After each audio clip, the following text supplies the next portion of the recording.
ಹೆಚ್ಡಿಕೋಟೆ ಪಟ್ಟಣದ ಮೊದಲನೇ ಮುಖ್ಯ ರಸ್ತೆಯಲ್ಲಿರುವ ಇತಿಹಾಸ ಪುರಾಣ ಪ್ರಸಿದ್ಧ ಶ್ರೀ ಲಕ್ಷ್ಮೀ ವರದರಾಜ ಸ್ವಾಮಿ ದೇವಸ್ಥಾನದ 14ನೇ ವರ್ಷದ ಬ್ರಹ್ಮ ರಥೋತ್ಸವದ ಪ್ರಯುಕ್ತ ಪಟ್ಟಣದ ಎಲ್ಲ ಸಮುದಾಯದವರು ವಿಶೇಷ ಪೂಜೆ ಸಲ್ಲಿಸುತ್ತಿದ್ದು, ಈ ದಿನದ ಸಂಪ್ರದಾಯದಂತೆ ಮಡಿವಾಳ ಸಮುದಾಯದವರಿಂದ ವಿಶೇಷ ಪೂಜೆ ಸಲ್ಲಿಸಲಾಯಿತು.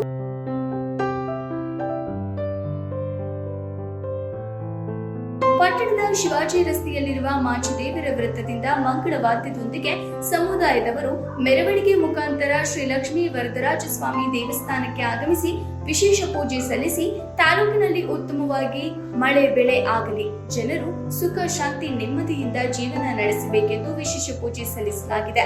ಇದೇ 25ನೇ ತಾರೀಕು ಸೋಮವಾರ ನಡೆಯಲಿರುವ 14ನೇ ಬ್ರಹ್ಮ ರಥೋತ್ಸವಕ್ಕೆ ಹಲವು ಗಣ್ಯರು ಚಾಲನೆ ನೀಡಲಿದ್ದಾರೆ ಎಂದು ತಿಳಿಸಿದರು. ಸ್ವಾಮಿ ದೇವಸ್ಥಾನದ ಪರವಾಗಿ ಇಡೀ ನಮ್ಮ ತಾಲೂಕಿನಲ್ಲಿ ಒಳ್ಳೆಯ ಆಯುಷ ಆರೋಗ್ಯ ಕೊಟ್ಟು ಒಳ್ಳೆ ಮಳೆ ಬೆಳೆ ಆಗಲಿ ಅಂತೇಳಿ ಪ್ರತಿ ವರ್ಷ ನಮ್ಮ ಮಡಿವಾಳ ಮಾಚಪ್ಪನ ಜನಾಂಗದಿಂದ ನಾವು ಮಡಿವಾಳ ಜನಾಂಗದಿಂದ ಒಂದು ಪೂಜೆ ಸಲ್ಲಿಸ್ತಾ ಇದ್ದೀವಿ. ವಾದ್ಯ ಸಮೇತವಾಗಿ ಪೂಜೆ ಸಲ್ಲಿಸಿ ನಮ್ಮ ಮಡಿವಾಳ ಜನಾಂಗಕ್ಕೆಲ್ಲರಿಗೂ ಶುಭ ಕೋರ್ತೀವಿ ಹಾಗೂ ಎಲ್ಲ ಜನಾಂಗದಿಂದ ಒಂದು ಶುಭ ಕೋರ್ತಾ ಪೂಜೆಯನ್ನು ಸಲ್ಲಿಸ್ತಾ ಇದ್ದೀವಿ.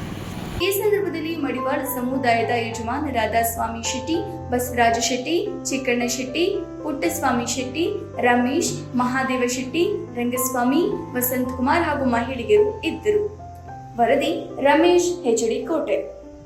ಶ್ರೀ ವರದರಾಜ ಸ್ವಾಮಿ ದೇವಸ್ಥಾನದ 14ನೇ ವರ್ಷದ ಬ್ರಹ್ಮರಥೋತ್ಸವದ ಅಂಗವಾಗಿ ಶಿವಾಜಿ ರಸ್ತೆಯಲ್ಲಿರುವ ಮಡಿವಾಳ ಸಮಾಜದ ಕುಲಬಾಂಧವರ ಸಹಕಾರದೊಂದಿಗೆ ಶಿವಾಜಿ ರಸ್ತೆಯಲ್ಲಿರುವ ಮಡಿವಾಳ ವೃತ್ತದಿಂದ ಹೊರಟು 1ನೇ ಮುಖ್ಯ ರಸ್ತೆಯಿಂದ ಶ್ರೀ ಲಕ್ಷ್ಮೀ ವರದರಾಜ ಸ್ವಾಮಿ ದೇವಸ್ಥಾನಕ್ಕೆ 14ನೇ ಬ್ರಹ್ಮರಥೋತ್ಸವದ ಅಂಗವಾಗಿ ಮಡಿವಾಳ ಸಮಾಜದ ಪೂಜೆಯನ್ನು ಮಡಿವಾಳದ ಎಲ್ಲ ಕುಲಬಾಂಧವರು ಪೂಜೆ ಸಲ್ಲಿಸಿ ಬ್ರಹ್ಮರಥೋತ್ಸವಕ್ಕೆ ಸಹಕಾರ ನೀಡಿದ್ದಾರೆ.